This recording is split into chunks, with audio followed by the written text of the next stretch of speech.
하나님의 말씀은 사사기 13장 2절에서 4절입니다. 한 목소리로 합독하도록 하겠습니다. 소라 땅에 단지파의 가족 중에 마누아라 이름하는 자가 있더라.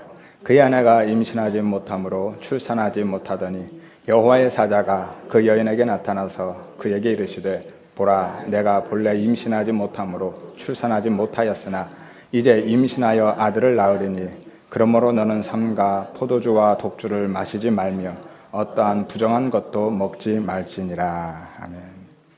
여러분 안녕하세요. 반갑습니다. 지난주에 혹시 눈 때문에 고생하신 분 안 계신가요? 늘 안전에 유의하시고 무엇보다 감기에 조심하시기를 바랍니다.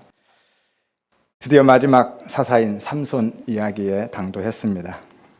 우리는 지금까지 사사들을 통해서 하나님의 전쟁 이야기를 살펴보았었죠. 하나님께서는 그 전쟁들을 통해서 땅의 용사됨을 추구하고 세상의 왕됨을 추구하는 이스라엘의 육적 자아를 부수시고 자기 부인의 삶으로 밀어내시고 끌어가셨습니다. 하나님의 열심을 보았었죠. 이것이 하나님의 전쟁이었습니다. 나를 도와서 세상과 싸우시는 것이 아니라 세상으로 살고 있는 나와 싸우시는 전쟁. 그것이 하나님의 전쟁이죠. 그리고 그러한 하나님의 전쟁을 통해서 아담 안에 있는 인간은 하나님 앞에 스스로 무엇을 내어놓을 수 있는 존재가 아니라는 것도 분명히 확인하였습니다. 그리고 그럼에도 불구하고 당신의 백성을 포기하지 않고 그들의 죄인된 실체를, 그 무력함과 불가능함을 드러내고 폭로하시고 그리고 거저 덮어주시는 은혜로 건져주시고 살려주시는 하나님의 구원 사역도 발견하고 깨닫게 되었죠. 이제 마지막 사사 삼손 이야기에서는 그러한 아담 군상들의 무력함과 불가능한 실체가 하나님의 은혜와 긍휼로 덮어주시는 그 하나님의 열심이 더욱 분명하고 선명하게 드러납니다. 이런 것을 점입가경이라고도 하죠. 따라서 삼손 이야기도요, 역시 하나님의 구원에 대한 이야기인 것이죠. 먼저 간단하게 개관해 드리고 가도록 하겠습니다. 삼손에 대한 이야기는 13장부터 16장까지 기록하고 있는데요. 13장은 출생에 관한 이야기이고요. 14장은 결혼에 대한 이야기입니다. 15장은요, 사사로서의 활동상을 기록하고 있고요. 16장은 잘 아시는 들릴라 이야기가 있고요. 그리고 삼손의 죽음도 기록하고 있습니다. 사사시대는요, 약 350여 년 동안 이어졌는데요. 삼손은 사사시대의 약 300년경 사람입니다. 그러니까 사사시대가 거의 끝나갈 무렵의 사람인 거죠. 삼손 당시에는 엘리가 제사장으로 있었습니다. 그런데 1절에 보니까 이스라엘이 다시 여호와의 목전에 악을 행하였다라고 하죠. 이 다시라는 것은 더하다, 증가하다라는 의미라 말씀드렸죠. 그래서 사사기 앞쪽에서는 또라고 기록하고 있는데 또 여호와의 목전에 라고 기록하죠. 같은 단어입니다. 하지만 단순한 반복이 아니라 더욱 악을 행하였다라는 거였죠. 그것도 하나님의 목전에서. 이 목전이라는 단어는요, 문자적인 의미는 눈들 안에서라는 의미입니다. 성막 위로 항상 비추고 있는 하나님의 영광을 의미하고 있죠. 쉐키나의 영광입니다. 그 하나님의 영광은요, 한 번도 떠난 적이 없습니다. 그러니까 이스라엘 백성들은요, 그 쉐키나의 영광 앞에서 악을 행하였다라는 거예요. 하나님의 그 영광 앞에서 우상을 섬기고 하나님의 영광 앞에서 세상과 간음하였다라는 것이죠. 하나님을 하나님으로 인정하지 않은 거죠. 벌써 몇 번째입니까? 수도 없이 반복되고 있잖아요. 사람은요, 절대 변하지 않는다라는 것을 보여주고 있습니다. 선악과를 먹고 하나님처럼 된 인간은요, 어떤 교훈과 경험으로도 변하지 않는 존재임을 여실히 증명해주고 있는 거예요. 조금 이따가 살펴보겠지만 심지어는요, 대적들의 통치 속에서도 안식과 평온을 추구하는 자들이 인간인 겁니다. 이것이 아담 안에 있는 인간의 불가능함인 거예요. 그래서 하나님이 이스라엘을 블레셋 사람들의 손에 넘기셨고 블레셋에 의해서 40년 동안 통치를 받습니다. 가장 오랫동안 이방의 통치를 받게 되죠. 지금까지의 최대는 드보라 때였습니다. 가나안 왕 야빈에게 20년 통치를 받았었죠. 하지만 지금은 40년입니다. 2배예요. 그만큼 이스라엘의 죄악이 심각했다라는 거예요.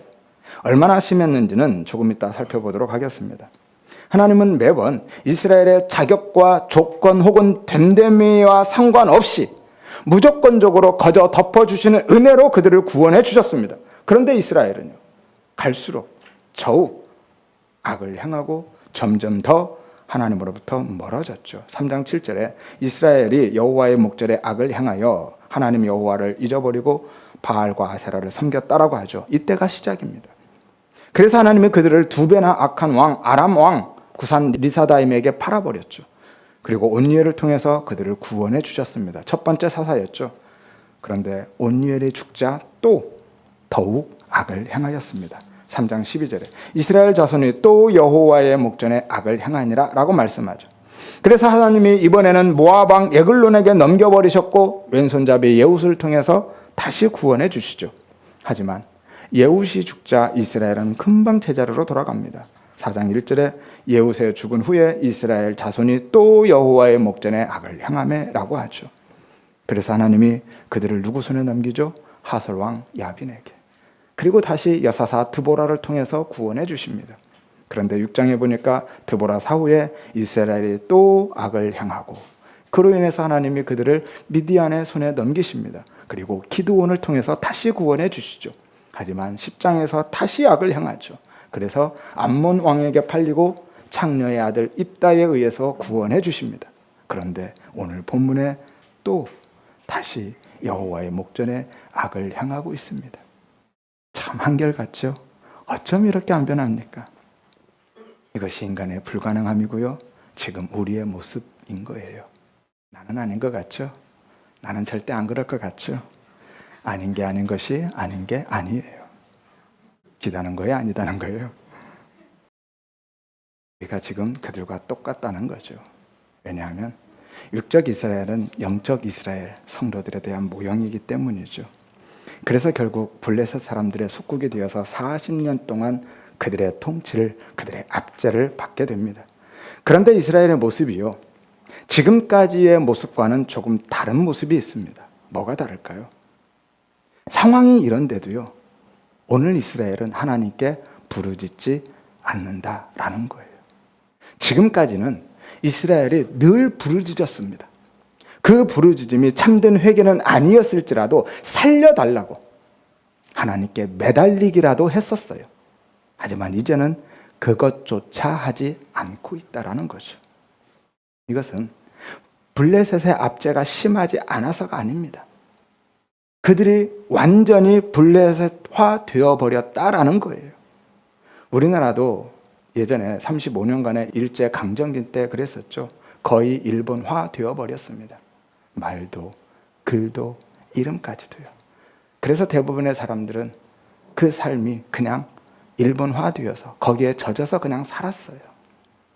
그래서 이스라엘이 블레셋화 되어버렸기 때문에 살려달라고 부르짖지 않았을 뿐만이 아니라 오히려 블레셋의 통치 안에서 평온을 누리는 삶을 살았습니다.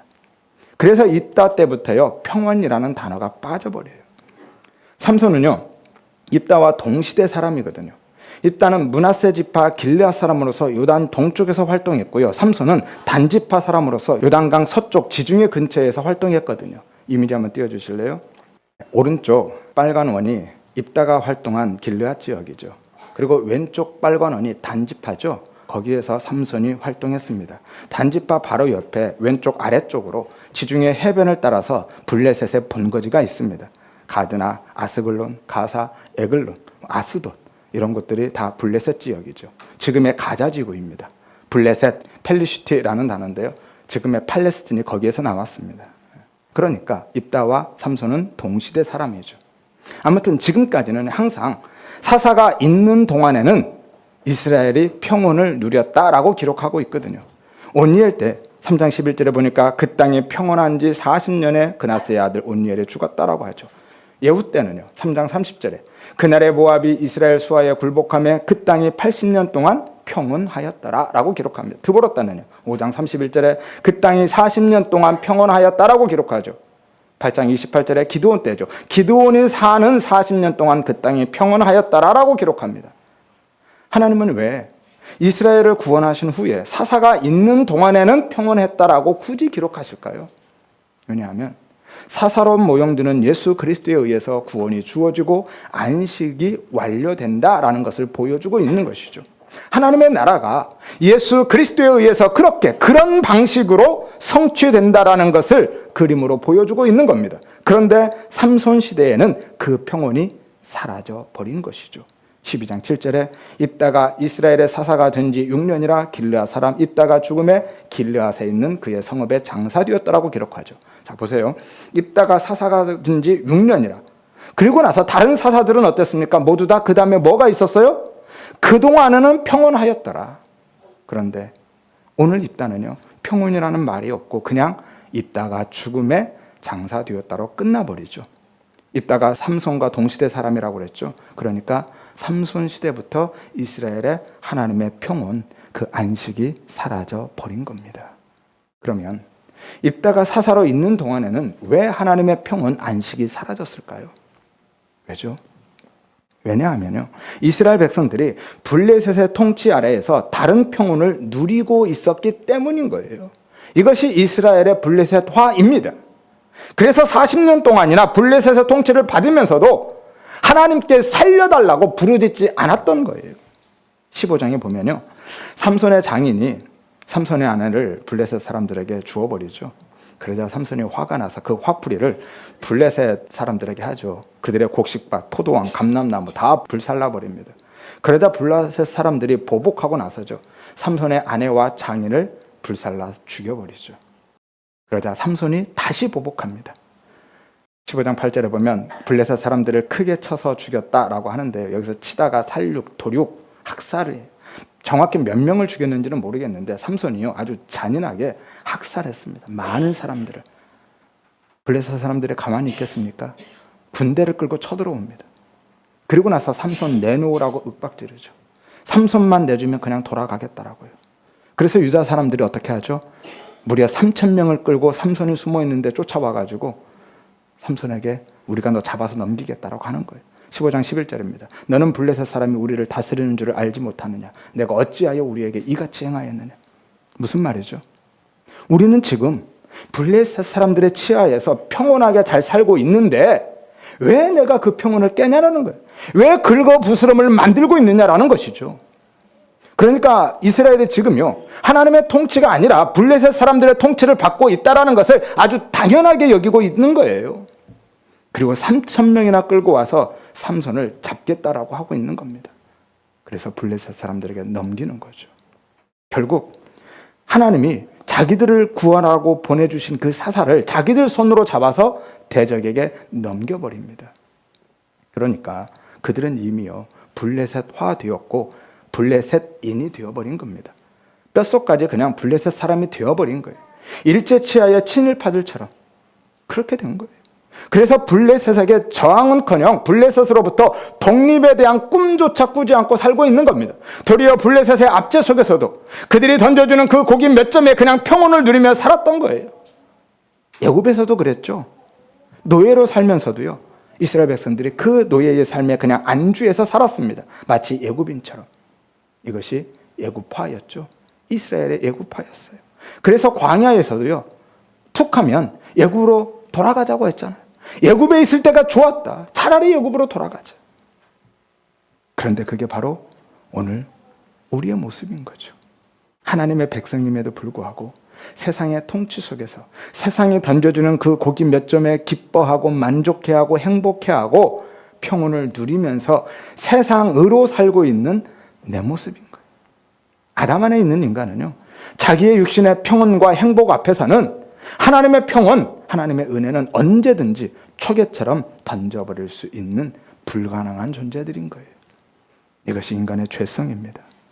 그럼에도 불구하고 하나님은 그런 우리에게 계속해서 종들을 보내시고 결국은 아들까지 보내시죠.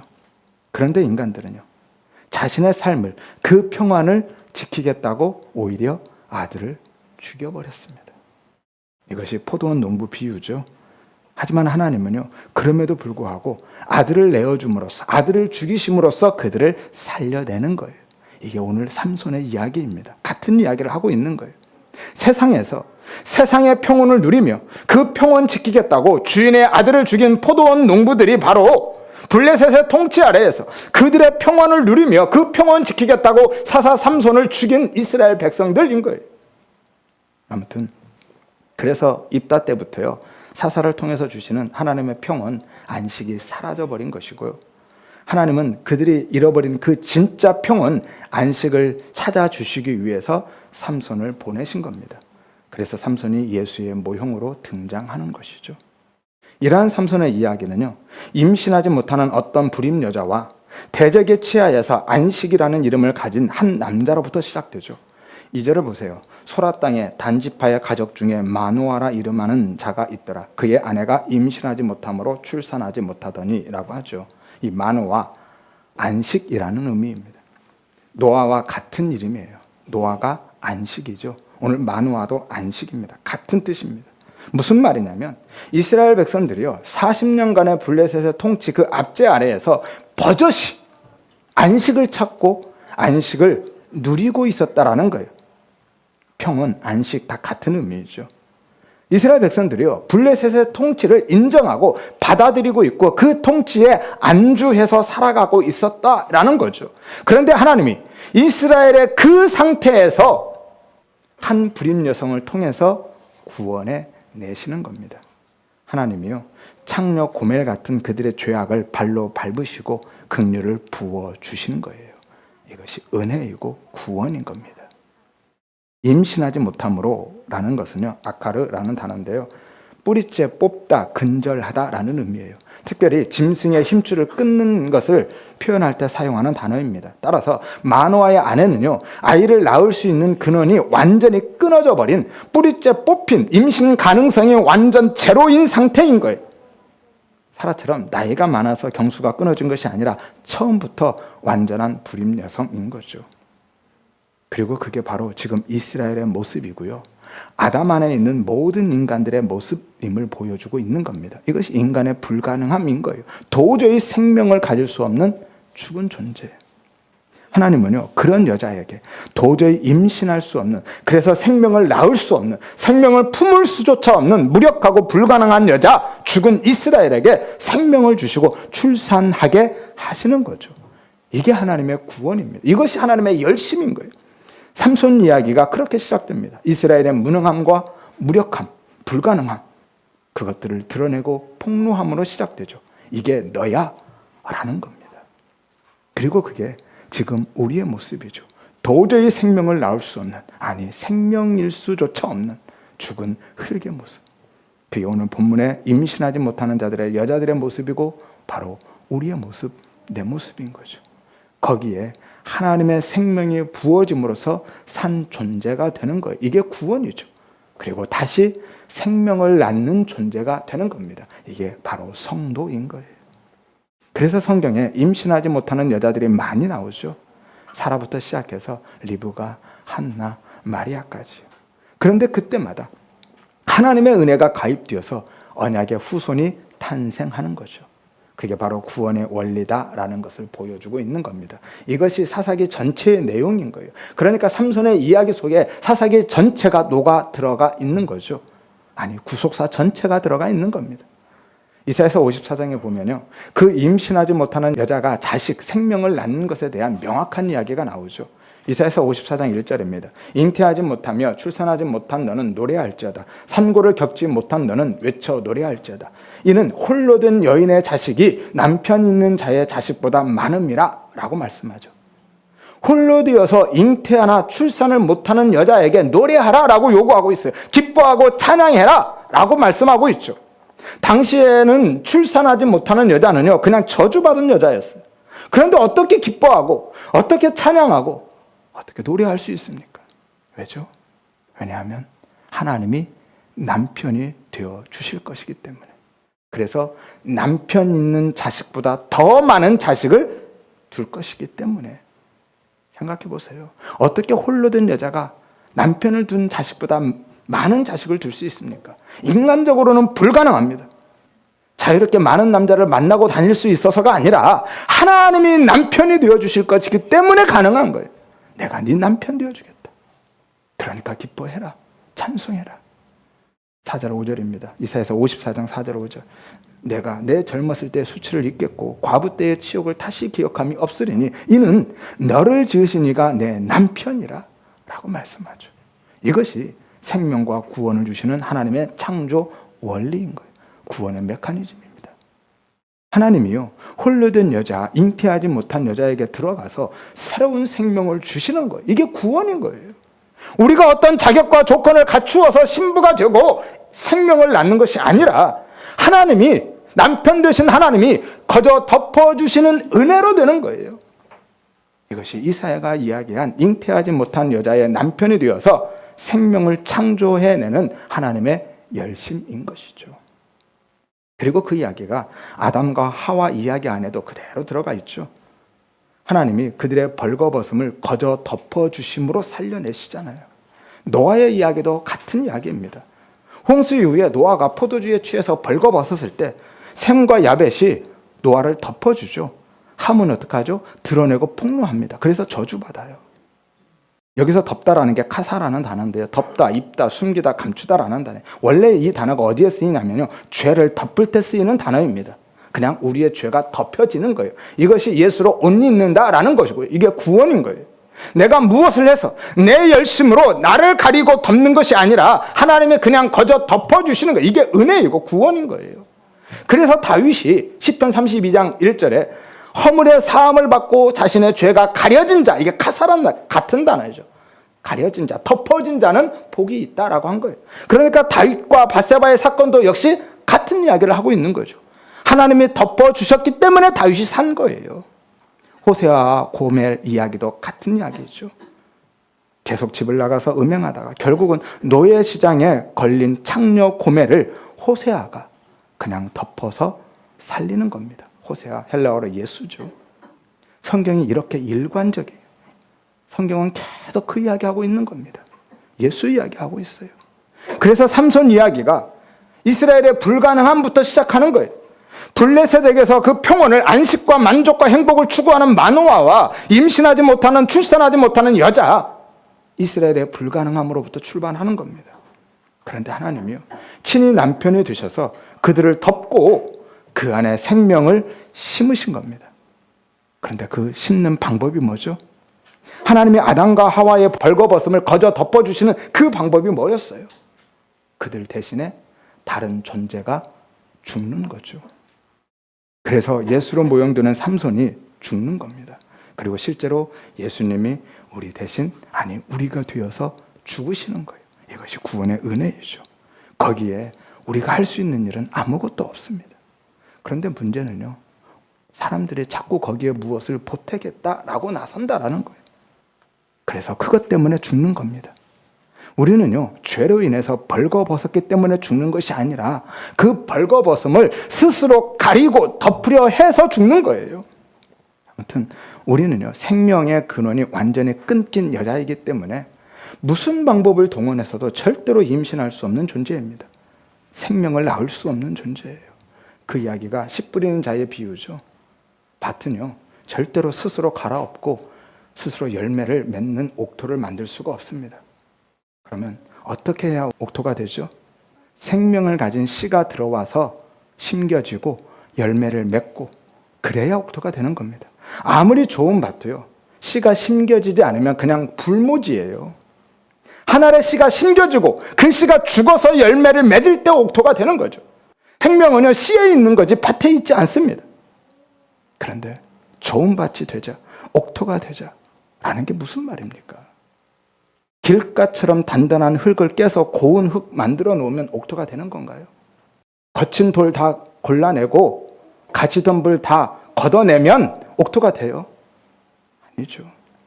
생명을 가진 씨가 심겨지지 않으면 밭의 상태와는 아무 관계없이 그냥 불모지인 겁니다. 생명은 씨에 있어요. 자세한 내용은요, 비유설교 4번째 밭에 떨어진 씨의 비유를 참조하시면 될 것 같습니다. 따라서 우리는요, 예수라는 씨에 의해서만 생명, 구원이 있음을 믿으시기를 바랍니다. 그리고 그 은혜만 꼭 붙드시기를 바랍니다. 하여서 우리 모두가 임신하지 못하는 여자, 생명이 없는 죽은 자가 아니라 예수의 생명을 가진 산자로, 그리고 다시 그 생명을 낳는 예수의 신부로 살아가시기를 주의 이름으로 축원드립니다. 4절 5절 한번 보세요.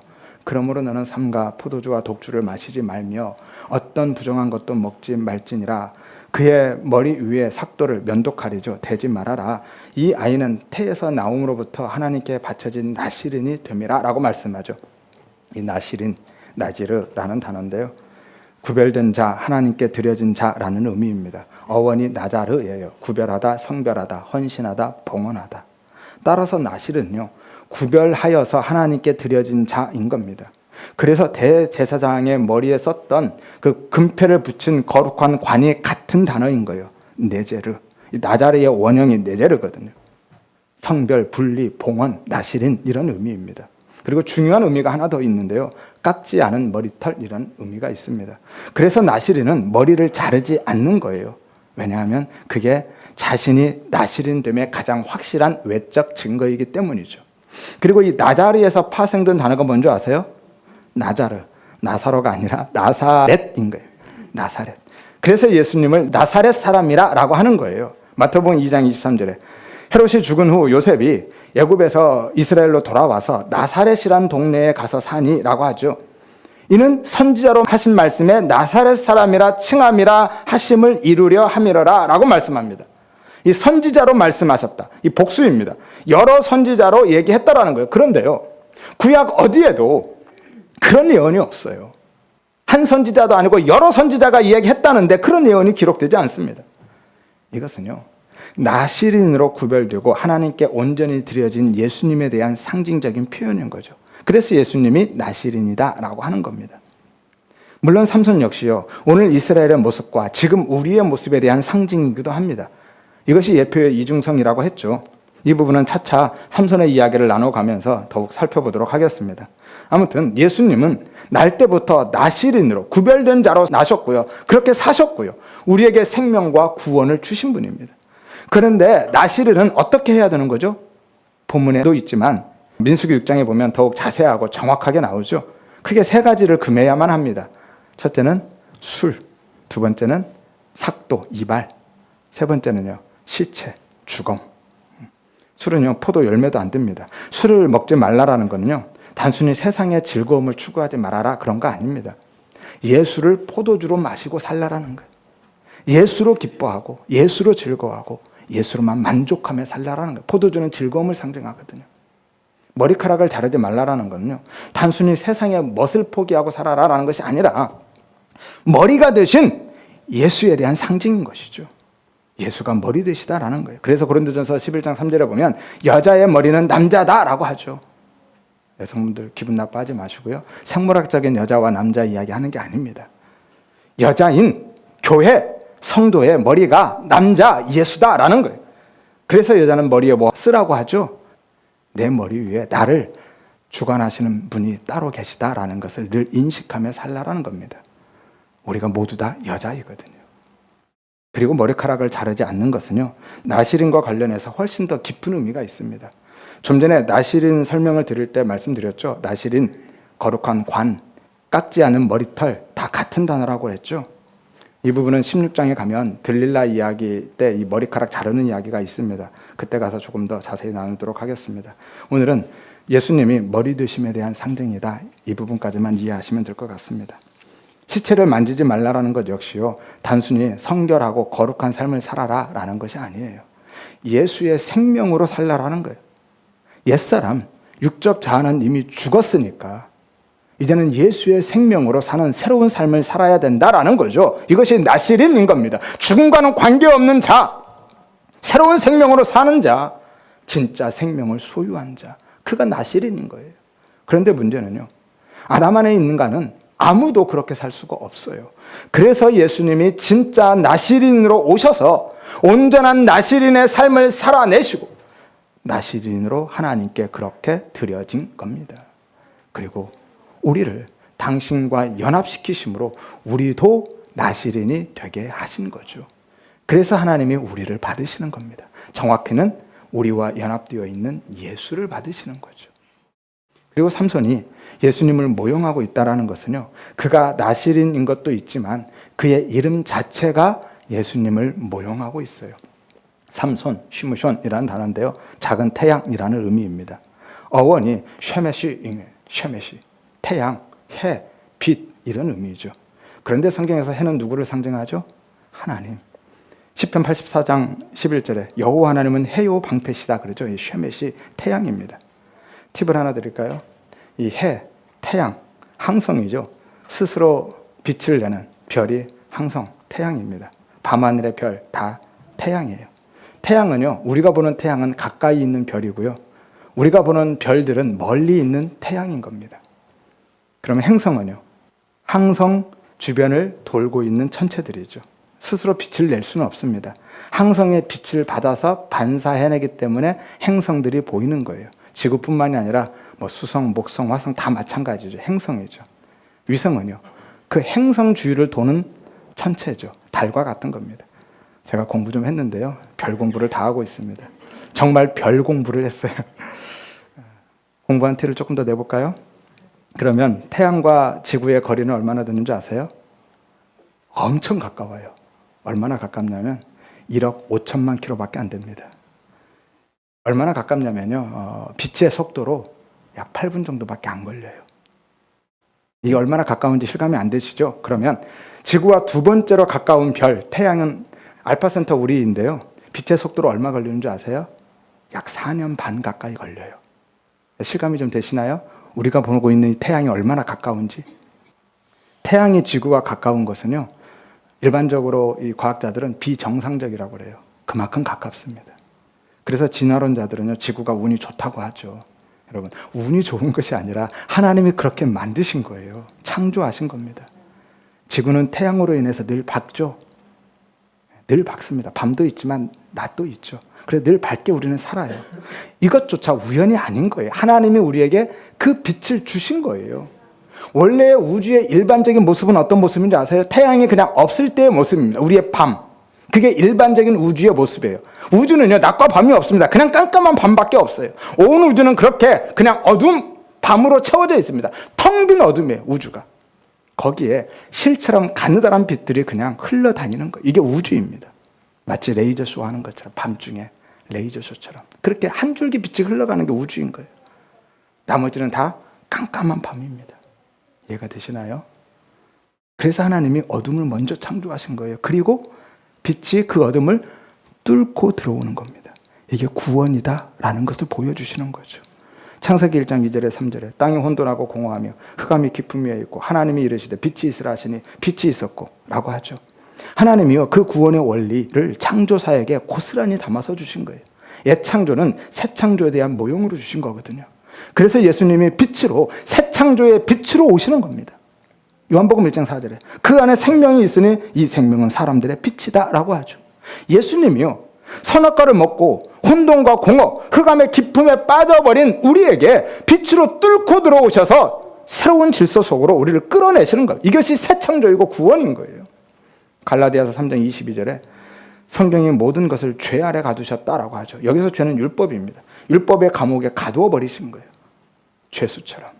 그래서 23절에 믿음이 예수죠. 예수가 오기 전에는 율법 아래 매인 바 되었다라고 하는 겁니다.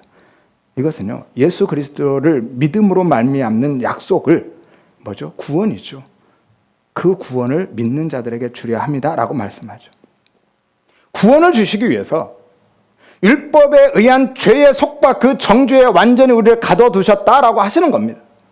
그러니까 구원의 빛을 주시기 위해서 우리를 죄의 율법의 어둠에 가둬버리시는 거예요. 이 말씀을 로마서에서는 다시 이렇게 표현하죠. 로마서 11장 32절에 하나님의 모든 사람을 순종하지 아니하는 가운데 가두어 두심은 모든 사람에게 긍휼을, 구원이죠, 베풀려 하심이라. 그러니까 그 긍휼, 구원을 주시기 위해서 죄 아래 불순종, 어둠의 감옥에 가두셨다라는 거예요. 따라서 그것을 열고 나오는 것이 구원입니다.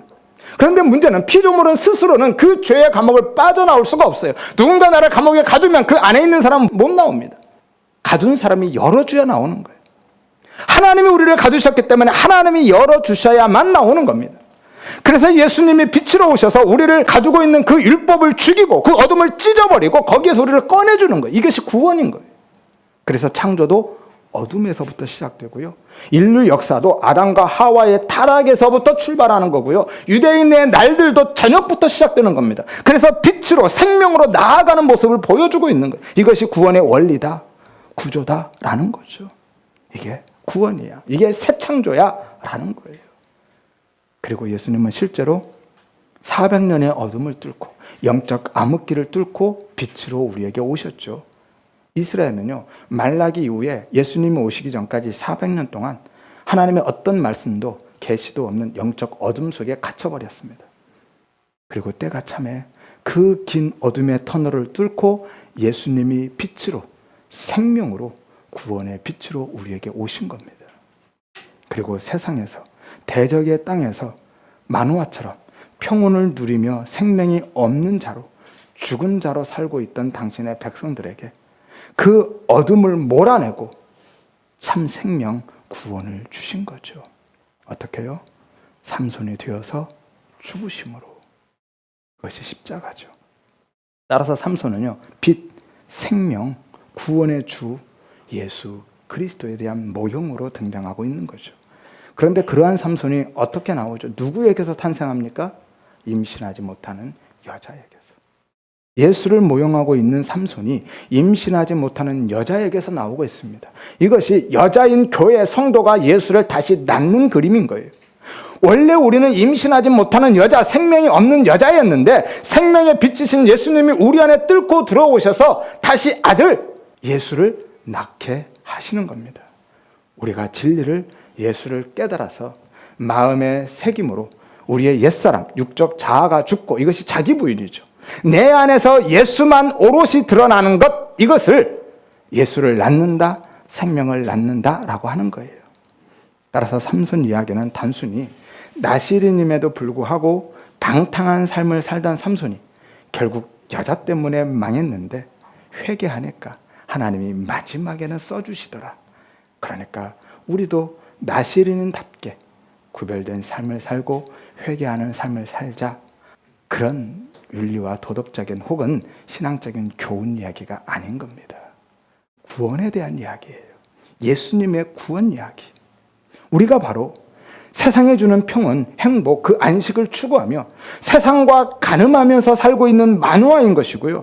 도저히 임신할 수 없는, 생명을 가질 수 없는, 낳을 수도 없는 죽은 여자인데, 그런 우리를 예수님이 신부 삼아서 하늘의 평온을 주시고 하늘의 생명을 주시는 구원의 이야기, 이것이 삼손 이야기입니다. 그래서 삼손 이야기가 구원이라는 단어로 시작하는 거예요. 5절을 보세요. 그가 블레셋 사람의 손에서 이스라엘을 구원하기 시작하리라. 그리고 그 삼손이 시작한 그 구원이 어디에서 끝나죠? 예수에게서. 주님이 완성하십니다. 이스라엘의 물리적인 구원은 다윗에 의해서 완성되죠. 사무엘하 8장 1절에 보면 다윗이 블레셋을 완전히 몰아내죠. 하지만 다윗 역시 왕이신 예수에 대한 모형이죠. 따라서 영적 이스라엘의 구원은 예수에 의해서 완성되는 겁니다. 따라서 혹시라도요, 내 삶이 지금 창조의 날처럼 혼돈하고 공허하고 흑암에 갇혀 있다라면, 영적으로든 육적으로든 깊은 어둠에 묻힌 것처럼 느껴진다라면 너무 낙심하거나 좌절하지 마시고요, 구원의 빛 되신 예수를 바라보시고 긍휼의 은혜를 사모하시기를 바랍니다. 하여서 우리 모두가 그 죄와 율법, 불순종의 어둠을 뚫고 들어오시는 구원과 생명의 빛 되신 예수를 만나고 경험하시기를 소망합니다. 성도는요, 노력해서 빛이 되는 자가 아니라 그 빛에 의해서 그냥 정복되는 자가 성도인 거예요. 이것이 진짜 성화의 삶인 겁니다. 따라서 우리 모든 성도님들이 빛이 되기 위해서 이를 악물고 살아가려고 하지 마시고요, 빛 되신 예수를 만나고 경험함으로 그 빛에 완전히 장악되어서 그 구원의 은혜, 생명의 풍성함을 누릴 뿐만이 아니라 삶 전체가 그 빛, 예수에 의해 온전히 점령당하는 진짜 빛의 삶을 살아가시기를 바라고요, 나아가서 그 생명, 예수가 드러나는, 다시 생명을 낳는, 예수를 낳는 진짜 나시린의 삶을 살아가시기를 주의 이름으로 축원드립니다.